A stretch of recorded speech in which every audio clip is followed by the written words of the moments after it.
J'avais tout prévu. Trouver un job alimentaire, sortir du mode survie, en parallèle créer une activité alignée et vivre la vie de mes rêves. Enfin. Je pensais que ça allait être fluide, rapide et maîtrisé. Qu'en quelques mois, tout serait réglé. J'avais tout bien préparé, j'avais réfléchi, j'avais planifié des choses. Sauf que rien ne s'est passé comme prévu. Alors je me suis demandé, pourquoi ça part toujours en vrille? Pourquoi j'arrive pas à planifier des choses correctement? Pourquoi rien ne se passe jamais comme prévu?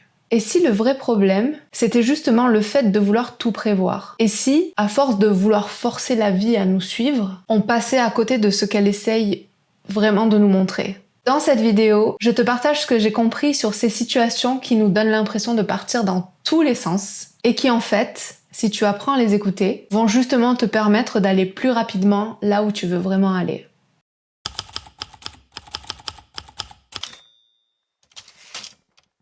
Je pensais que ça allait être simple. Et surtout, je pensais que ça allait être fluide. J'avais une vision claire des choses. Je me suis dit, ok, je vais trouver un job alimentaire pour m'aider à sortir du mode survie, à sortir la tête de l'eau et à être plus à l'aise financièrement. Et en parallèle de ça, je vais continuer à créer mon activité, poser de bonnes fondations pour mettre en place une vie plus alignée à ce que je veux vraiment vivre. Si tu veux en savoir plus, je t'explique tout ça dans cette vidéo. Ça me semblait logique, cohérent, raisonnable.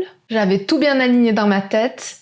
Tout était planifié. Sauf que très vite, je me suis retrouvée face à des situations qui n'avaient rien à voir avec ce que j'avais prévu. Je me suis retrouvée face à des situations que je pensais dépasser, face à des émotions que je pensais pas avoir à revivre. Et à ce moment-là, je me suis dit, mais pourquoi j'attire ça? Pourquoi ça, c'est encore là en fait? Pourquoi maintenant? Alors que ça n'a rien à voir. Et là, j'ai compris un truc essentiel. C'est pas que j'avais mal prévu ou que j'étais mal organisée. C'est que j'avais organisé tout ça avec seulement une partie de moi. La partie rationnelle. Celle qui aime faire des to-do list, qui fait des plans, qui veut bien faire. Mais mes autres parties, celles qui sont silencieuses, celles qui sont enfouies, oubliées dans mon inconscient, elles avaient d'autres priorités. Et ce contexte que je vis aujourd'hui, justement, il permet à ces parties de moi, qui sont enfouies bien profondément, de refaire surface, de s'exprimer, de prendre toute la place. Parce qu'on n'est pas fait d'un seul bloc. Toutes mes cellules ont une conscience individuelle, dont j'ai pas conscience. Je suis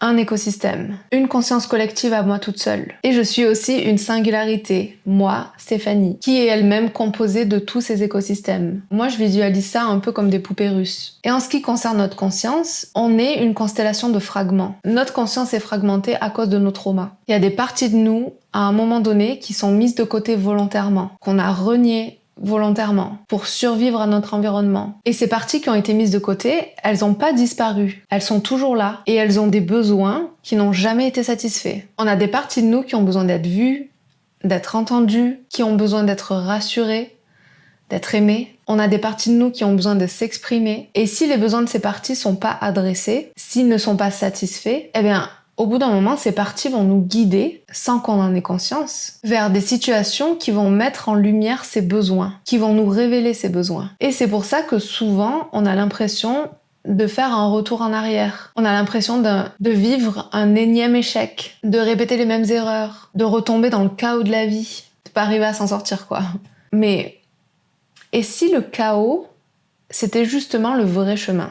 Et si ces imprévus, ces détours, ces situations qu'on veut pas vivre, et si elles étaient en fait des messages? Et si c'était en fait notre inconscient qui tirait la sonnette d'alarme pour nous dire « Hé, regarde par ici, il y a quelque chose que t'as pas vu, quelque chose que tu portes encore, et qui t'empêche réellement d'aller vers là où tu veux aller. » Quand j'ai trouvé ce job alimentaire, je me suis dit, c'est temporaire. C'est le truc qui va me permettre de faire la transition de là où je suis vers là où je veux aller réellement. Et j'ai tellement sous-estimé le changement que j'ai demandé en fait. Ce job, il me confronte à des émotions que je m'attendais tellement pas à ressentir. De la frustration, de l'agacement, de la colère, de l'impuissance. Il me donne l'impression d'être de nouveau au milieu d'une situation qui m'a causé tellement de problèmes dans ma vie. De revivre tout ça. C'est comme si tout en moi me disait « Non mais sincèrement, tu crois que tu peux avancer, aller là où tu veux vraiment aller, en gardant tout ça avec toi? Tu crois que c'est compatible ?»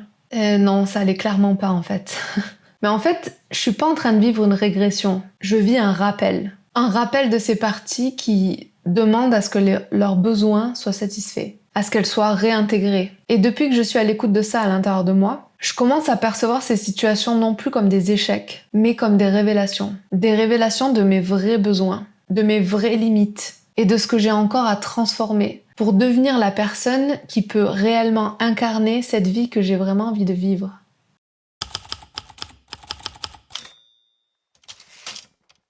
Jusqu'à il n'y a pas si longtemps, je croyais que je devais planifier les choses, tout planifier. Je me disais que si je planifie bien les choses, si je fais les bons choix au bon moment, donc à l'avance, alors tout peut se dérouler comme prévu. Je croyais être organisée, structurée, lucide sur la situation, que plus je l'étais, moins j'aurais de surprises. Mais la vérité, c'est que je peux pas tout prévoir. Je ne peux pas tout prévoir. Et jusqu'à il y a pas si longtemps, je pensais que j'étais profondément incompétente.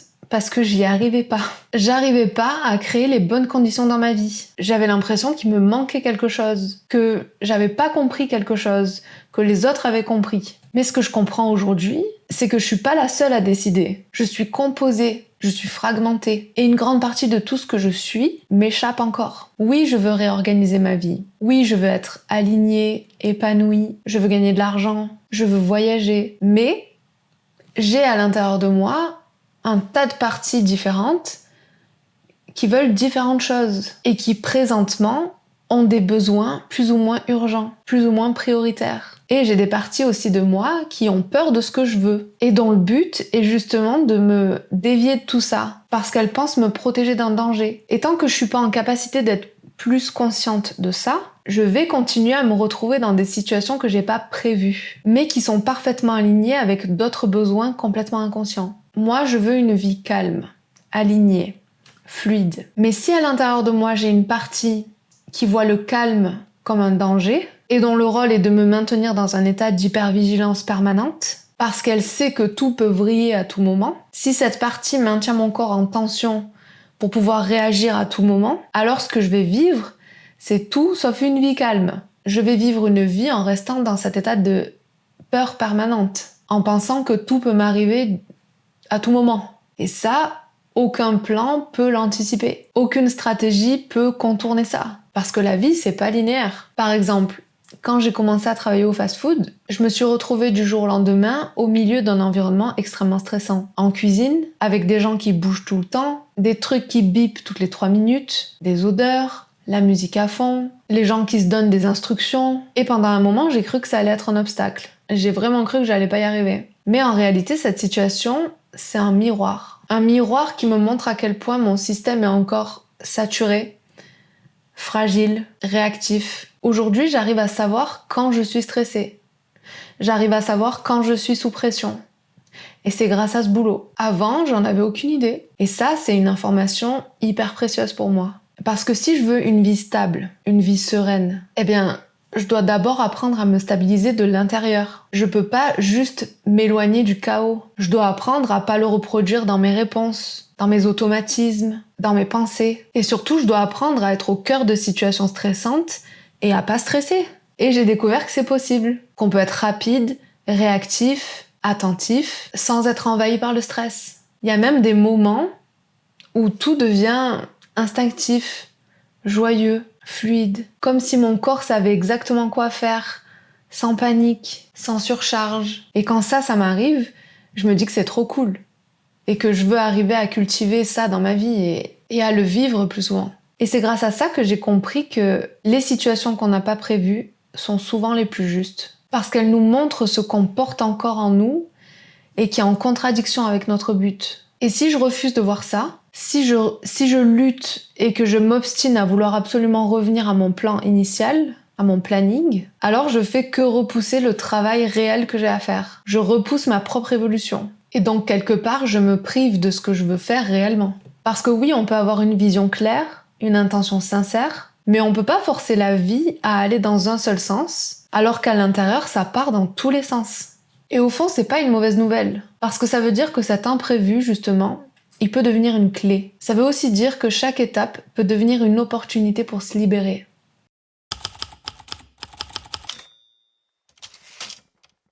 On nous apprend plus à vouloir contrôler la vie qu'à co-créer avec elle. On nous apprend à tout prévoir, à tout maîtriser, à tout planifier, et donc à croire que si on souffre, c'est qu'on n'a pas bien fait quelque chose ou qu'on n'a pas bien planifié quelque chose. Mais en fait, plus j'avance, plus j'évolue, plus je comprends que mon rôle, c'est pas de forcer la vie à entrer dans mes plans. Au contraire, c'est d'écouter ce que la vie est en train de me montrer et de co-créer avec ça. Si je pose une intention, je veux une vie alignée, une vie simple, fluide, créative. C'est mon point de départ. Je connais pas l'arrivée. Et en aucun cas, je dois m'attacher à la forme que ça va prendre tout au long du chemin. Parce que cette forme-là, c'est celle que j'imagine dans ma tête. Et elle est forcément limitée. Elle part de qui je suis aujourd'hui, de mes croyances actuelles, de mes blessures, de mes peurs. Donc si je m'y accroche, je m'empêche d'évoluer. Je me bloque toute seule en fait. Ce que ça m'a fait comprendre, c'est que il faut que j'accepte que la vie m'emmène ailleurs. Non pas pour me détourner, mais pour m'aider à devenir cette personne capable d'incarner la vie que je veux vraiment mener. Et ça demande de la confiance. Et pas une confiance aveugle, naïve, mais une confiance active. Une confiance qui observe, qui écoute, qui s'adapte. Une confiance qui sait que tout ce qui m'arrive peut me servir. Si bien sûr je prends le temps de regarder tout ça bien en face et de processer ce qu'il y a à processer. Aujourd'hui, j'essaie vraiment de plus essayer de contrôler toutes ces étapes. Mais je cherche à être présente dans chacune de ces étapes. Même celles qui me semblent absurdes, même celles qui réveillent les pires résistances. Parce que je sais qu'elles ont quelque chose à me dire. Et tant que j'ai pas entendu ce message, je pourrais pas accéder à ce que je recherche. Et en ce moment, la vie, elle me regarde et elle me dit « Tu veux une vie libre ? Alors regarde bien en face tout ce qui te maintient encore enchaîné. Tu veux une vie calme ? Alors regarde pourquoi tu stresses sans arrêt. Tu veux créer en paix ? Alors regarde toutes ces parties à l'intérieur de toi qui ont peur de s'exprimer et qui pensent qu'elles vont mourir si elles le font. Et tant que je serai pas en capacité de tout regarder, je continuerai à répéter, je continuerai à reproduire, je continuerai à créer de l'ancien, mais avec de nouvelles formes. Alors aujourd'hui, j'essaie vraiment de faire différemment et j'y arrive pas tout le temps. Et c'est ok. Mais je garde cette intention. Je laisse la vie me montrer ce qui bloque. Et à chaque fois que je tombe sur un truc inconfortable, je me dis « Ok, c'est pas un obstacle. Alors qu'est-ce que ça veut bien vouloir dire ?» Et ça change tout.